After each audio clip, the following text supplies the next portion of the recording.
سلام على احلى واربع متابعين لقناه بسمة الحلويات. ان شاء الله تكونوا بخير وعلى خير. اليوم رجعت لكم بوصفه بفيديو جديد اللي هي حلوى المشقوق الليمون. تجي بزاف هايله، تجي هشيشه، تجي خفيفه، تجي طريه، حلوى اقتصاديه. قوامها يجي رائع كما راكم تلاحظوا في لا فيديو. نتمنى انكم تجربوها وتنال اعجابكم. اذا عجبتكم ما تبخلوش عليا بلي جيم لي بارطاج وتركوا لي تعليق في لا فيديو. مقاديرها بسيطه جدا.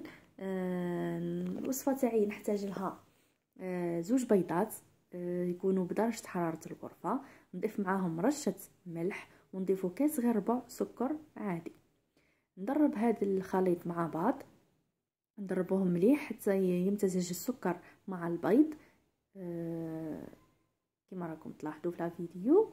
هنا بعد ما ضربتهم مليح نضيف لهم مغرفه القهوه فانيلا، وهنا ضفت لاغوم تاع الليمون باه يعطيني طعم اقوى. اذا ما عندكمش ما تزيدولهاش.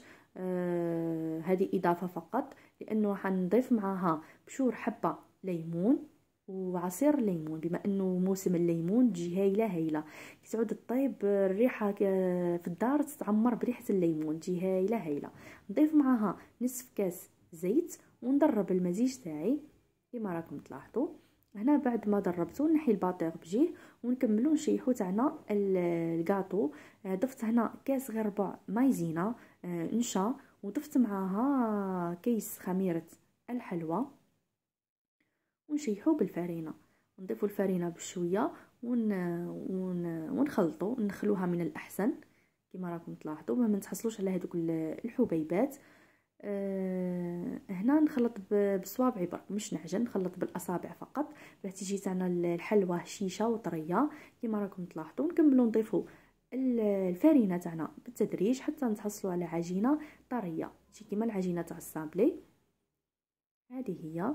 هنا بعد ما طميت تاعي العجينه كامل كما راكم تلاحظوا، شوفوا القوام تاعها يجي طري.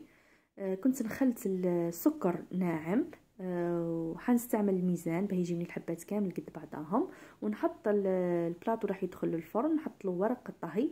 نكون وجدت هادو كامل قدامي ونبدا نخدم نشكل تاعي الحلوى. انا الحلوى تاعي هنا كنت وزنتها 25 غرام، تحبوا توصلوا حتى 30 غرام. انا 25 غرام جاتني مليحه، ما شتيش الحبه تكون بزاف كبيره، تجي متوسطه، تجي مليحه كما راكم تلاحظون. نشكلها كويرات ونمرغدها في السكر ناعم هذاك اللي كنت حضرته امامي، ونحطه في البلاطو تاعي اللي راح يدخل للفرن.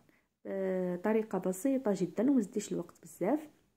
تحبوا تستعملوا الميزان تحبوا ما تستعملوش، انا باه يجيو الحبات كامل كما بعضهم نكملوا كامل بنفس الطريقه حتى نخلصوا الكميه تاعنا تاع الحلوى.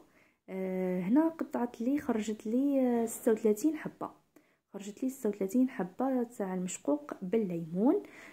هنا الطياب تاعها نكون شعلت الفرن على درجه حراره 170 180 درجه.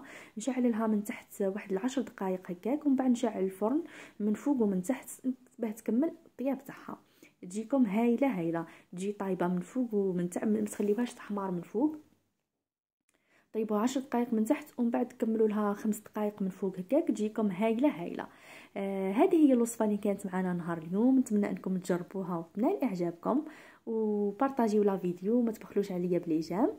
ونتلاقاو ان شاء الله في فيديو جديد مع وصفات جديده. سلام.